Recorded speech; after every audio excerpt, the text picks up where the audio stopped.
What was that beep? Thank you for tuning in to Keeping Up with the Geek Bros, the video recap, episode 22. That looks like episode 4. Like, what is that? Oh. Or double deuces? Ha ha. Spirit fingers. Episode number 22. Just tune in for all the shenanigans right now.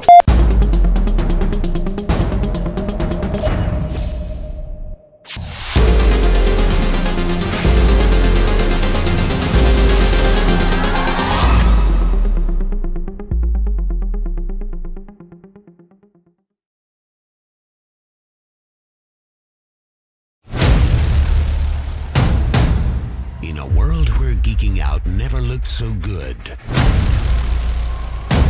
two incredibly sexy men will rise for your auditory pleasure.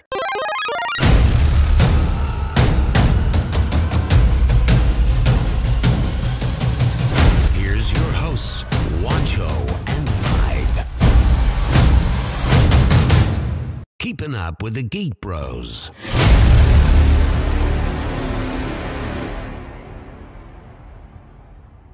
What's going on in a beautiful day today? It's not beautiful at all because it's cold right now. It's episode number 22 or 22.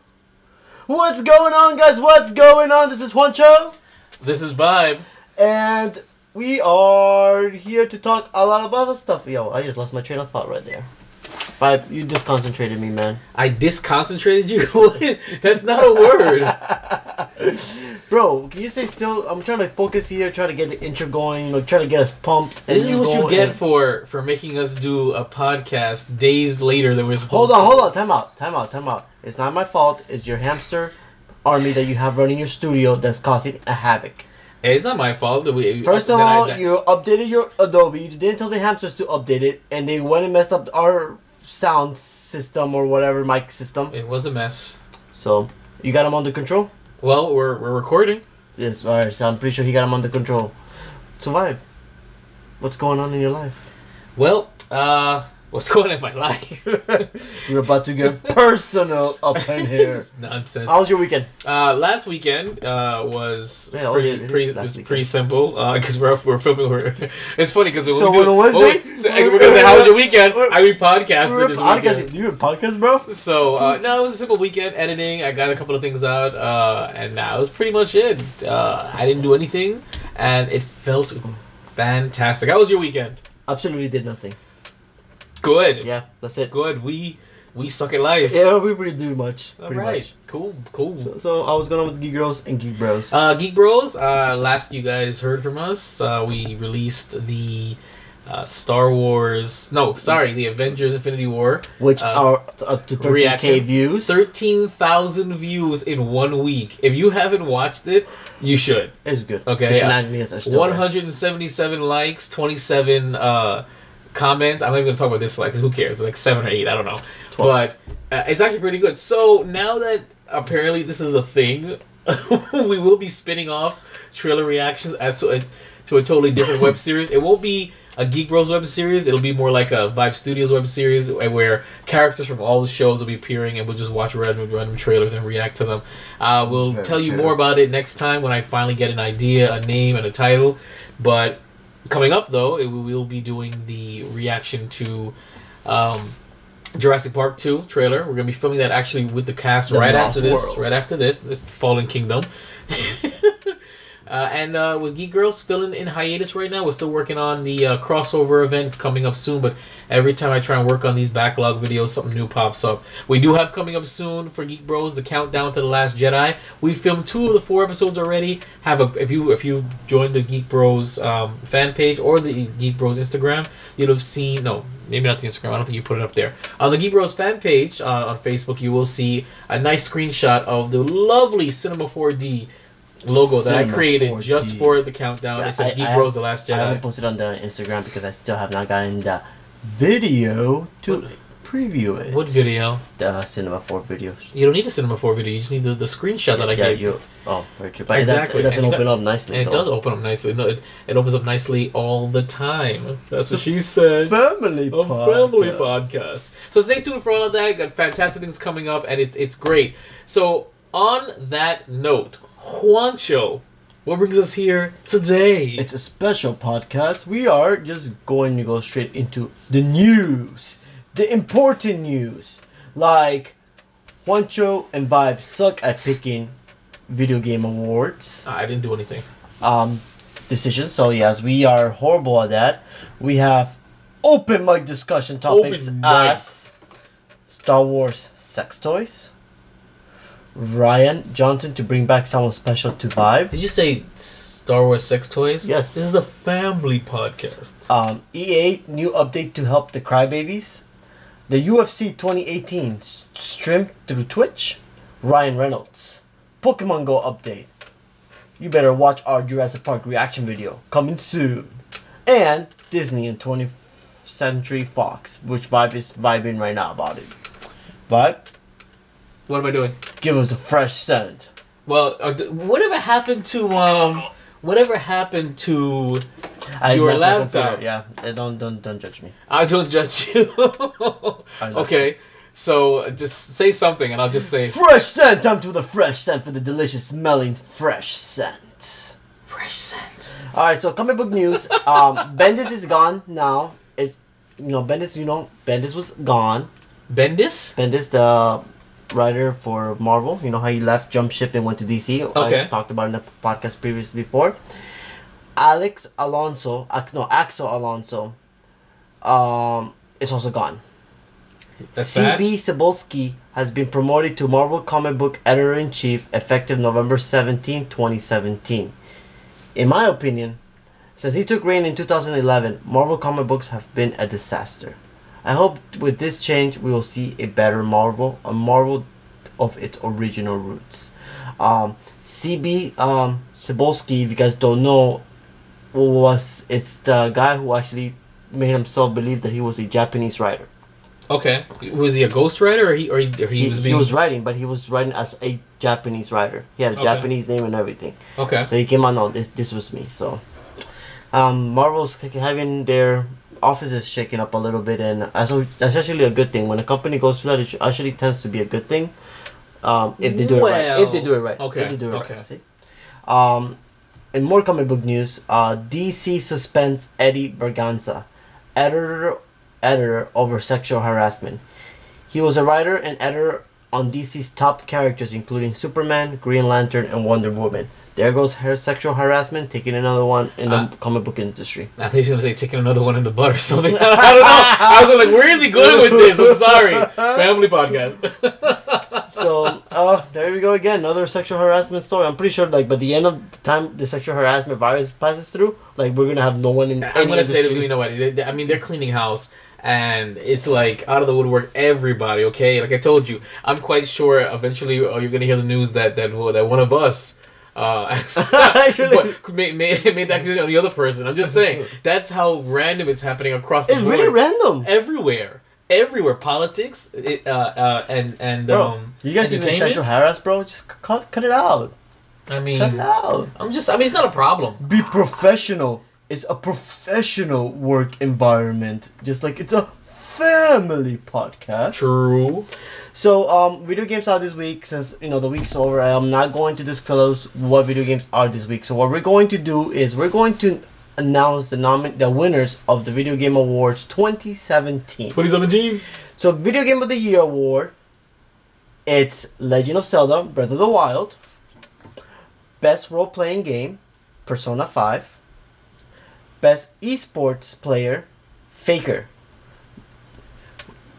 What? Yeah, Faker is a. Okay. I thought you were okay. Best Sport Racing Game, Forza Motorsport 7. Best Sports. Yeah, that's it. Best Performance, Melina Joggers. Melina what? Melina Jugs. Juggers. Let me see. Jurgens. Can I see? Yes.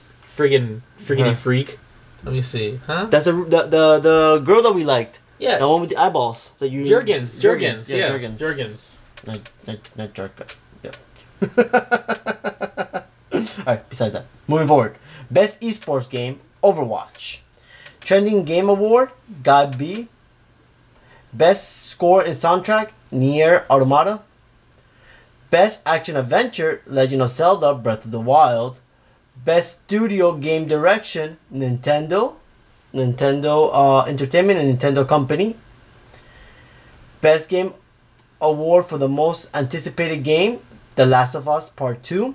Best Family Game, Super Mario Odyssey. Best VR Game, Resident Evil 7 Biohazard.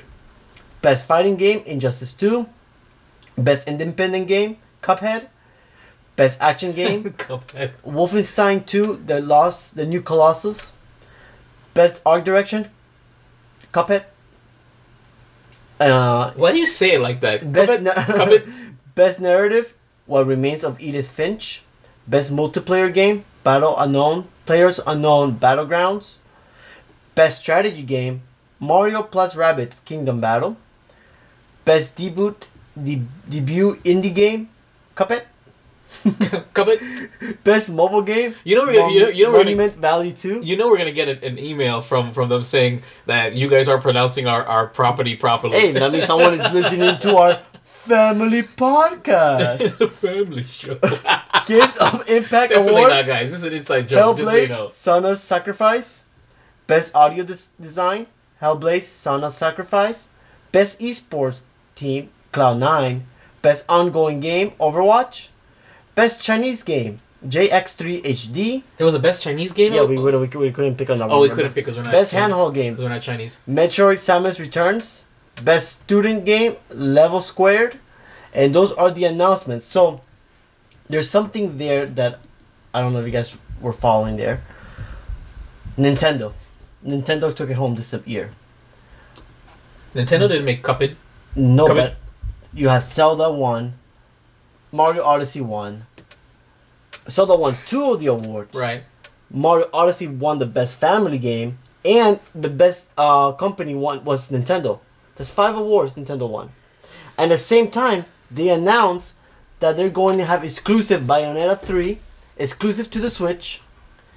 They announced that finally the release of the Breath of the Wild's Champions Ballad the same night. On January, Nintendo has their Direct. What are we expecting for Nintendo? They're done. Their gloves are off and they're already punching people left and right. They're not taking any names. They're just chopping heads off and that's it. And taking names down afterwards. Okay, chopping heads off. Yes. So Gotcha. Nintendo is on the run. They're doing something crazy. No, this is their third renaissance or whatever. They unlike many different studios and many different companies, they learn from their mistakes and they're doubling down on what works and they're hammering not home. doing any doubling. Don't count them out. That's it. They're not doing any doubling. They're triple up. I'm a big Nintendo Switch fan now. Like I love my Nintendo Switch. Do you? Yes, sure? I do. Yes, I do. You sure about that? I'm positive. It's a wonderful thing. I disagree. Why are you hating, bro? So, you know what time it is? Open mic. I thought we were already in open mic. No, that was video games news. Oh. Open mic discussion. Open mic. Star Wars and vibrators. There's a brand new set of Star Wars sex toys. For example, we have the Darth vibrator. I'm showing vibe on my phone. That's actually pretty cool. There's the R2-V2 that's vibrator. There's the Vibe Trooper vibrator. That looks like an alien though. The face doesn't see anything. The Han Solo penetrable. That would be a flashlight, equivalent to a flashlight. Oh. What's the whips? I'm sorry. A C3 plug.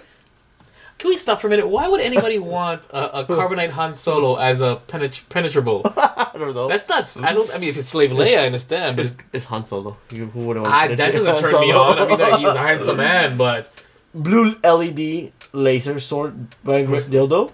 The green LED. That's no brainer. The red LED. That's the red. Is that a flocker?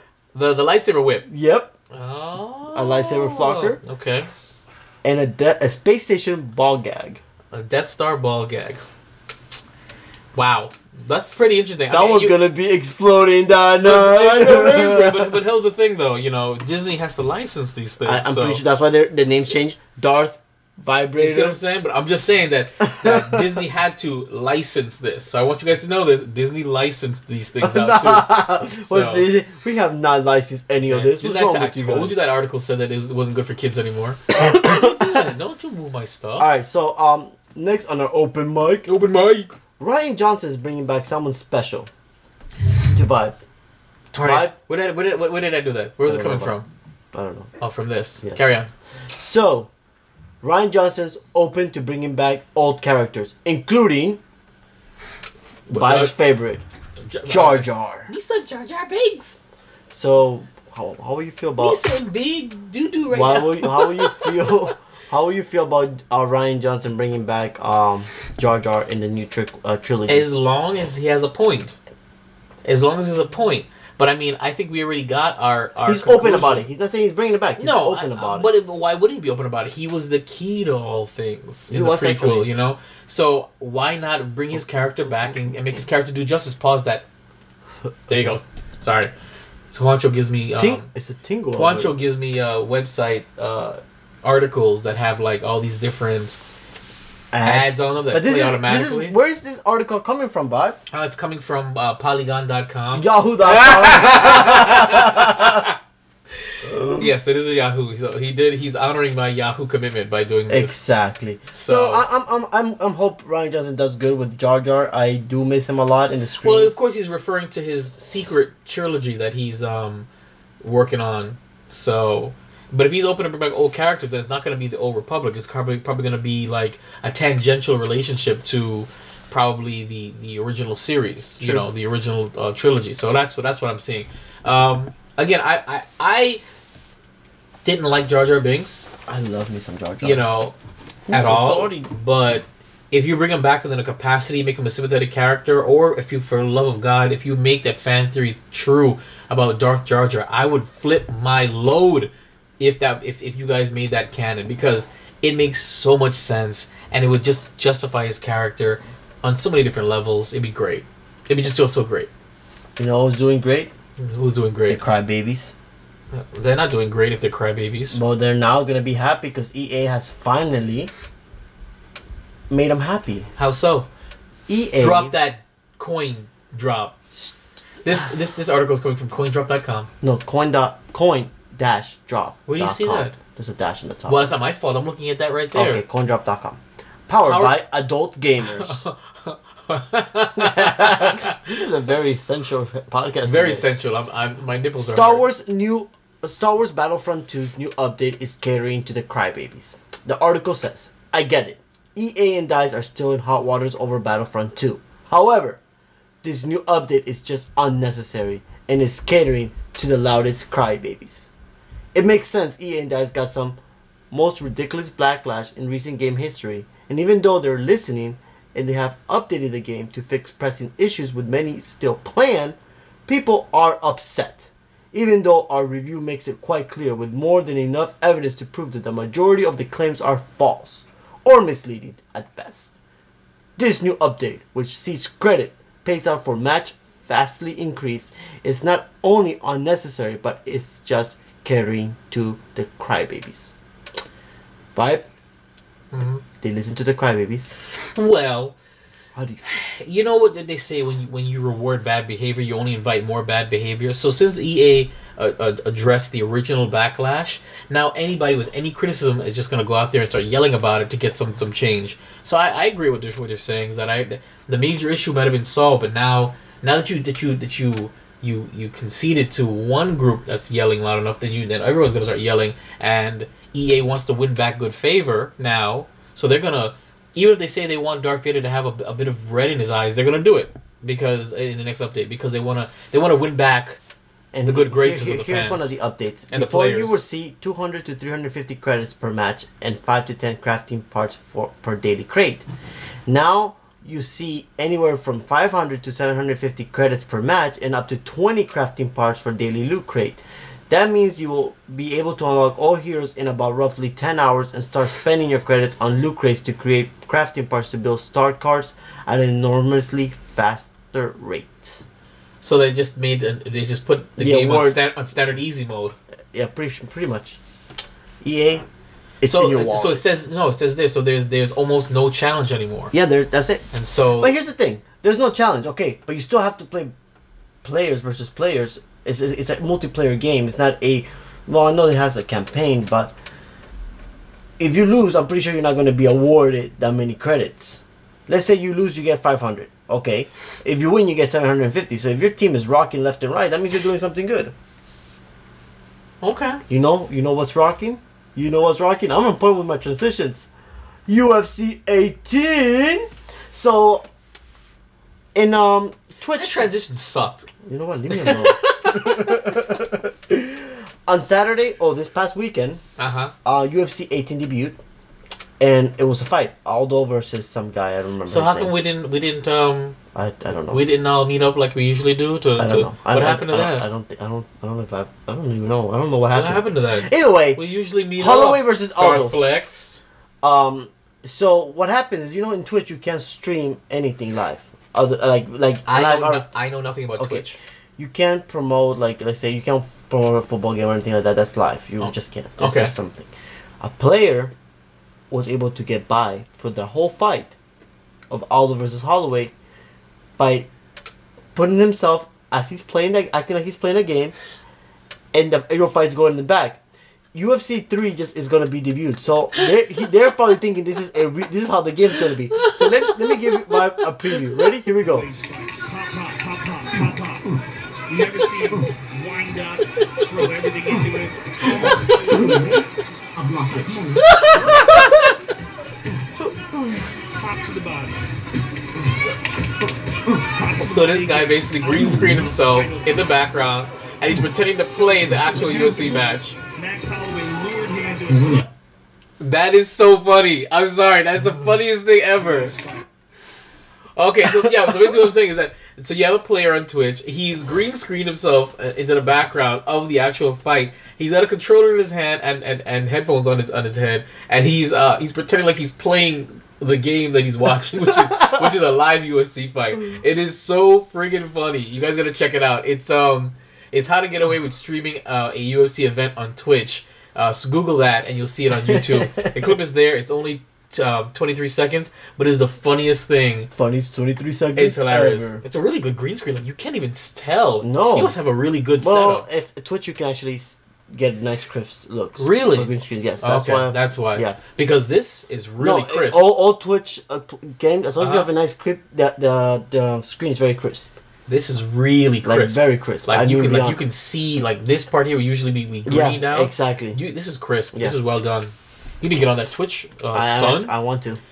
So you know who wants to get on it? Reynold. I know what you're trying to do with these transitions. It's not vibing with me. You get that? Vibing. I don't like vibing because I don't like vibe from Flash. Okay, that's a separate episode. Ryan Reynolds will play. I don't like Juancho from Narcos, but you don't see me singing. Savage. Ryan Reynolds will play Pikachu in a live-action Pokemon movie. Pikachu Detective. WTF? What is he? What do you mean he's gonna play Pikachu? What does that mean? Pikachu only ever says Pika Pika. Well, have you ever played the Pikachu Detective game? No. What are you doing? I don't know. I'm trying to play the trailer. Oh, sweet Lord, help us.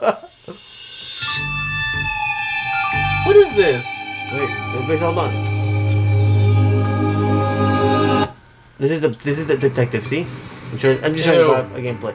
So the game is basically Pikachu as a detective, and I guess he's gonna be talking. This never came to the States. No. Wait. Did they? Someone's at the door. Keep doing the thing. As Vibe is opening the door, he's letting Darth Flexx inside. He looks bald. Pretty bald. It's cancer. It's a family podcast. So, Detective Pikachu. So Detective Pikachu is going to be quite an interesting take on the Pokemon movies. Oh my god, I played it again. Okay. I don't know about that. I don't know why they would choose that to be the first live action. But where did you put the thing? That's what she said. Oh my god. Where is it? You might have to go through the Forget you. to the word. No, Okay. no, we go through word. Go through word. Word. Yes, word. So remember, Let you guys know that Darth Flexx is in the house. He's in the building. He's here for the other film sessions. Just so you guys know. Darth Flexx, come and Darth say Flexx, why don't you come say hi to the people? Is it a camera? It's both camera. We're podcasting. He's not even sure. He doesn't even know what to do anymore. Hey, it's Hey, been 7 months. 7 months. So It's receding. it is. Looks good. Proud of you. Rogaine Freeman. So I don't know. I don't know how I feel about that being the first Live action. live action. I don't think it's gonna go very well. Not only like live action, Nor can I see Ryan Reynolds' voice coming out of Pikachu. but here's the thing.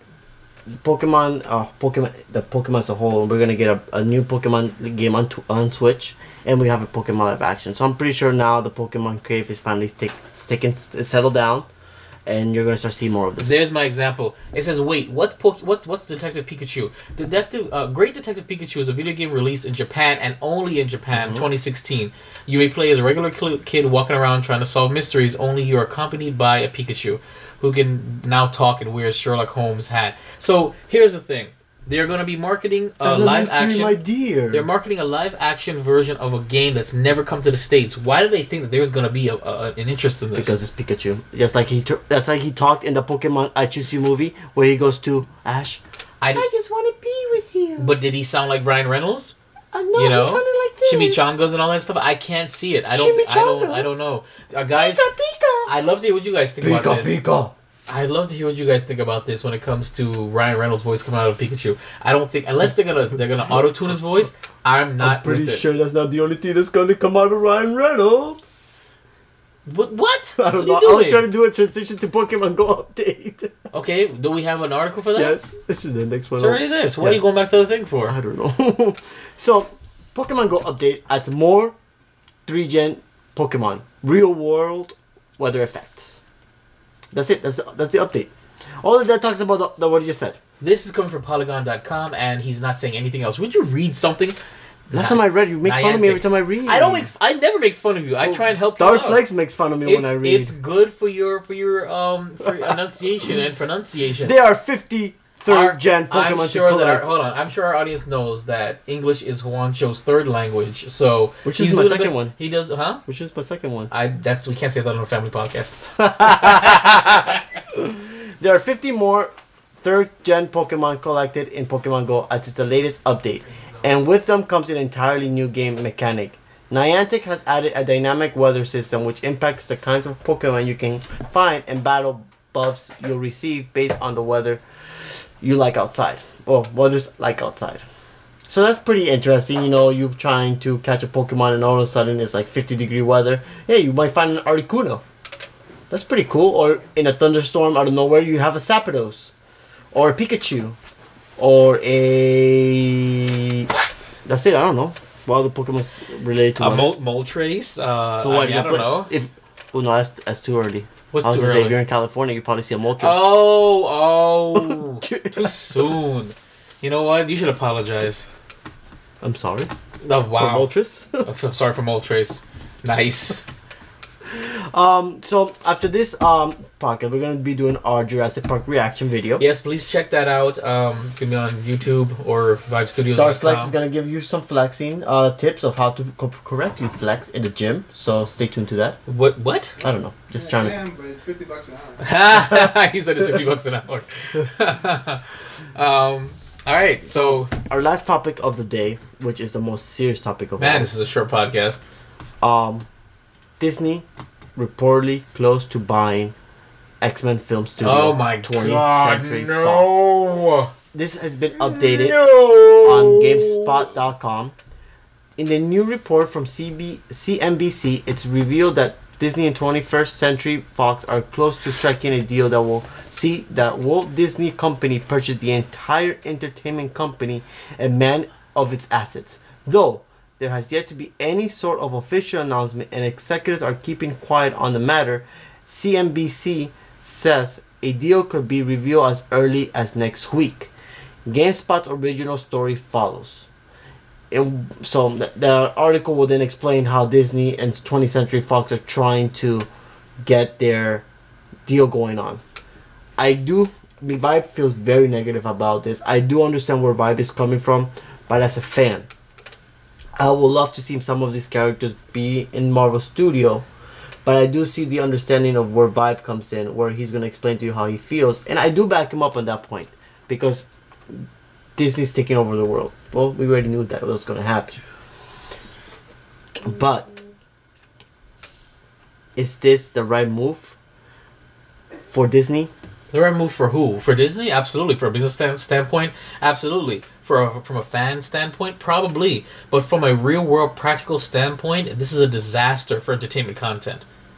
It's a disaster. No, I know you say it's a disaster, but do you mean that it's a disaster because we're only going to be now controlled by what we see by Disney? Diversity is what drives change, innovation, creativity.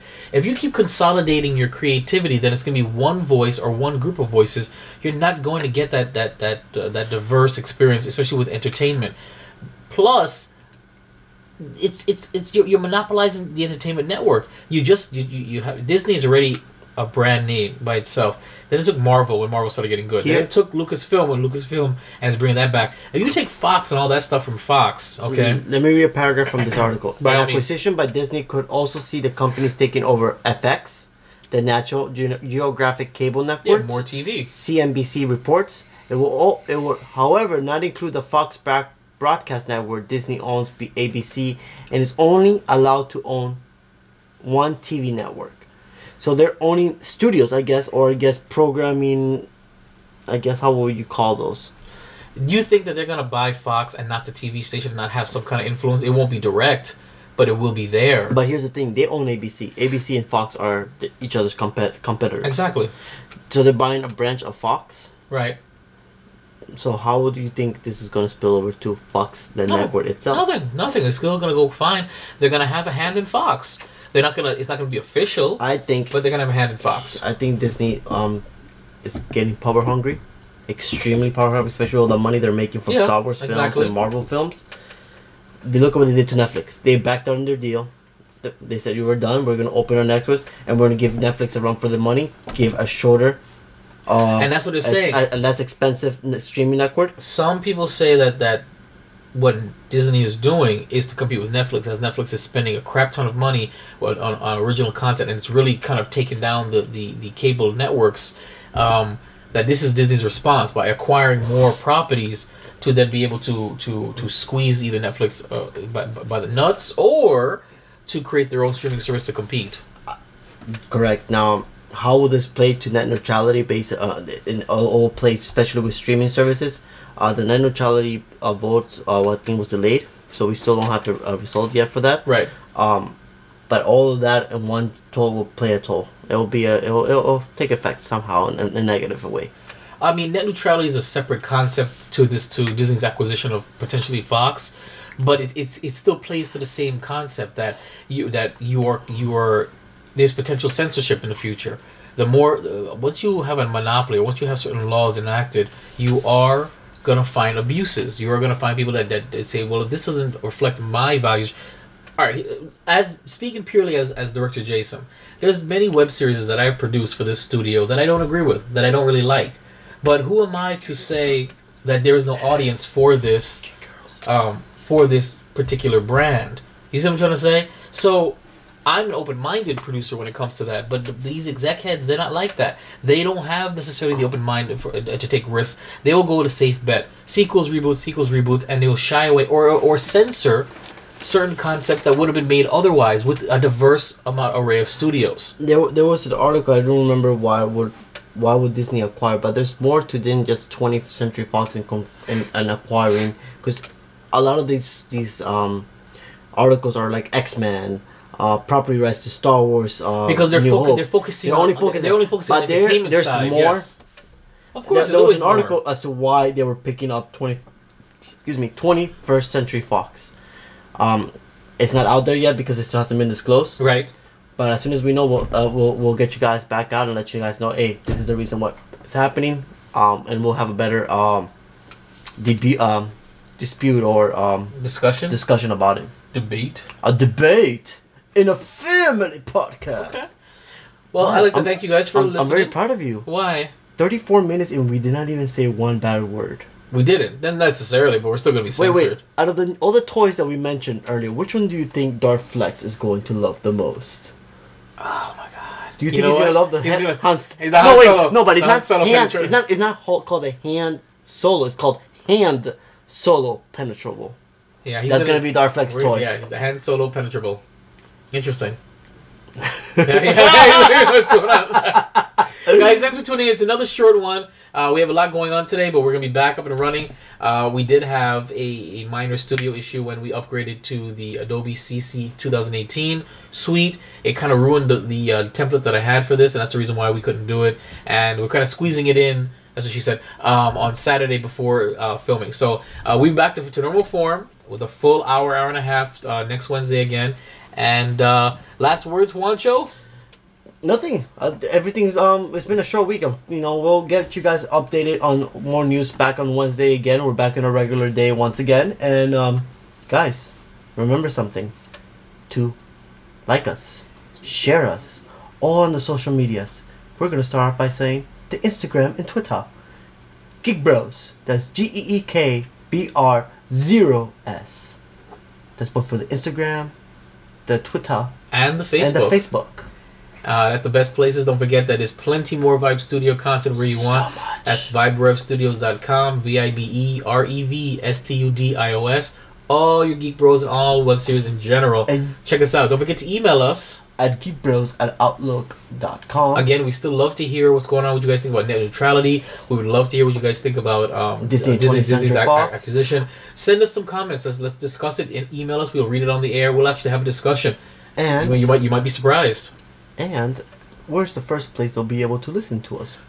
WeBeGeeksPC.com. The first place to hear weekly episodes of Keeping Up the Geek Bros. And streaming on iTunes Podcast, Google Play Podcast, and Stitcher. Future will be there. And then, of course, the video recap. On YouTube. Which comes a couple of days later. Not a week later anymore. I do it a couple of days later now. Probably you do the same day I post it, technically. I've noticed that. Good job, Vibe. Yeah, I do get it ready the same day you post it, but I just can't keep it there. This is Juancho. This is Vibe. And remember, guys, geeking out never sounded so good. I love you. Thanks again for tuning in to the video recap of that's the thingy with the stuff at the door. Video recap, episode 22, YouTube, all the good stuff. Check it out there. I have to answer the door. Bye. Keeping up with the Geek Bros.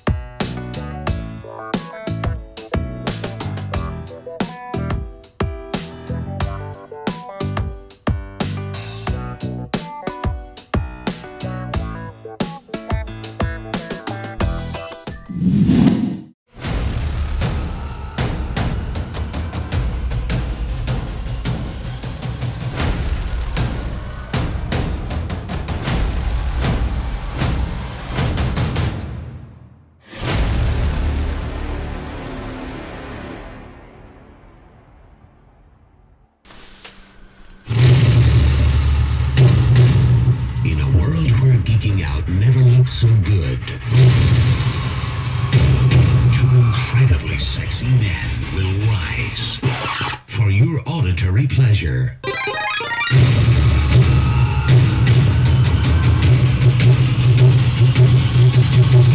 Here's your hosts, Juancho and Vibe.